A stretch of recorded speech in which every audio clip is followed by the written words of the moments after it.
بسم الله الرحمن الرحيم. والليل إذا يغشى. سورة الليل الله سبحانه وتعالى قام والليل نيدي شلو إذا يغشى يشبيرانغا انزكي زيريستي وكتوه قرننسي نفشا إنا تورارا نقابو بردولا الإنسان. والنهار إذا تجلى. والنهار نيدي بدو بإنسانا إذا تجلى وببيرانغا بوكيدي obudde ne bubeera nga butunula byobadde tasobola kulaba kiro ng'obiraba bulungi nga byoyolefu eri amaaso go. Allah subhanahu wa ta'ala bw'atyo bw'alayira ekiro ekibikka buli kintu n'alayira omusana ogwolesa ebitasoboka kulabika kiro. wama khalaqa azzakara wal untha ndayidde oyo yatonda omusajja n'omukazi Adamu ne Hawa nange naawe ye Allah subhanahu wa ta'ala. inna sa'yakum la shatta mazima enkola y'emirimu gyammwe yanjawulo. abakola obulungi bakuyingira jjana, abanaakola obubi bakuyingira muliro. ku nsi tuliko abasajja n'abakyala, obudde bw'emisana n'ekiro. abanaakola obulungi ba muliro abanaakola obulungi ba mujjana, abaneeyisa obubi bajja kuyingira muliro waliyadu billah. Allah agaye nti enkola y'emirimu gyammwe tetugirabanga ya bika eby'enjawulo. fa amma man a'ta naye omuntu yenna alisaddaaka n'awaayo kyawadde eddiini ya Allah ebeere ng'etambula, wattaqa n'abeera ng'ekyakikoze olw'okutya Allah subhanahu wa ta'ala. omusajja alina taqwa, alina obukkiriza. wasaddaqa bilhusna n'akakasa nti ekyo kyawadde yajja kuweebwamu ekisinga obulungi. Allah ayinza okuddizaawo ekisinga obulungi wano ku nsi, so nga ate ne ku akhira ajja kukuwa ejjana. Allah subhanahu wa ta'ala agamba fasanuyassiruhu lilyusra, tujja kumwanguyiriza buli wonna awali obwangu kwebyo Allah subhanahu wa ta'ala by'ayagala.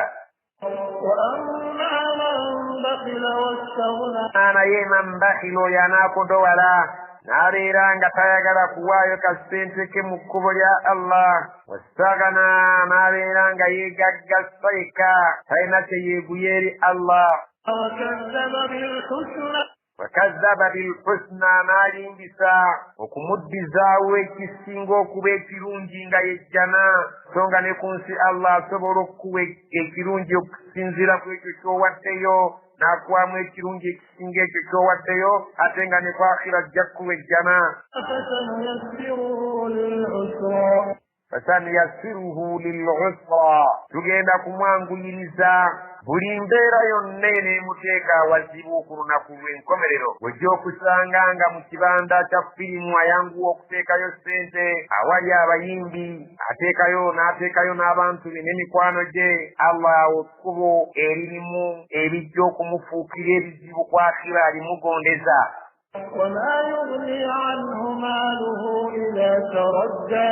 wama yugni anhu maaluhu, tezigenda gasa kuye maali ze, ebyobugagga bwe tebigenda kumugasa. idha taradda, bw'alibeera nga asuuliddwa mu nnyanga z'omuliro jahannam, sense ze yalina tezigenda kubeerako tezimugasa. naye oli eyaziteeka Allah waayagala alibeera akungula. inna alayna lalhuda, mazima kuli kuffe okuluŋŋamya omuntu n'ategeera ekituufu n'ategeera ekikyamu. wa inna lana lalakhirata walula, mazima era obufuzi buffe wano ku nsi ate oli obufuzi bwaffe ku akhira. ku nsi ffe tufuga, ku akhira ffe tufuga. otujeemera wano ojja tusanga eri, kyalibadde kirungi otugondere wano otusanga eri nga tulina ekisa gy'oli.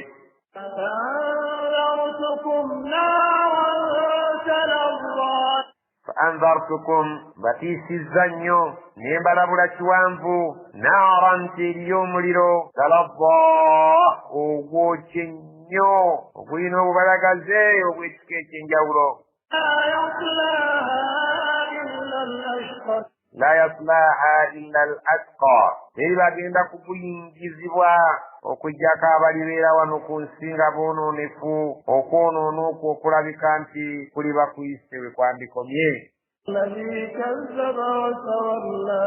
omwononefu yoyo alladhi kazzaba watawalla yoyo ddala anyingisa nabbi waffe era n'amateeka gaffe n'agasuula enkoto mateeka gaffe agasuula mu guluka tagassa mu nkola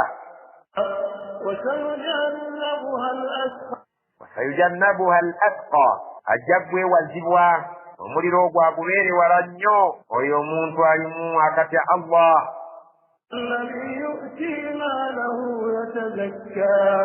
yaliwa alladhi yu'ti malahu yoyo awaayo ssente ze awaayo ebyobugagga bwe yatazakka ng'anoonya eri Allah kutukula baba awadde muntu nga gwasaddaakidde tamulangira tamunyiiza baba asaddaase mu lukale aba tanoonya kuwulirwa na kulabwa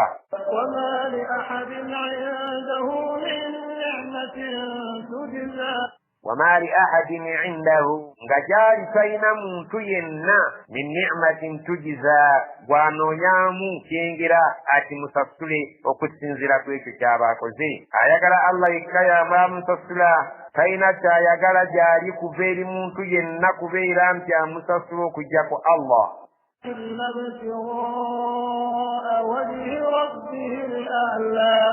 illa okujjako obutigaa wajhi rabbihi okunoonya okusiimibwa mu maaso ga Katonda we baali baatuuseeyo al a'la oyo wa waggulu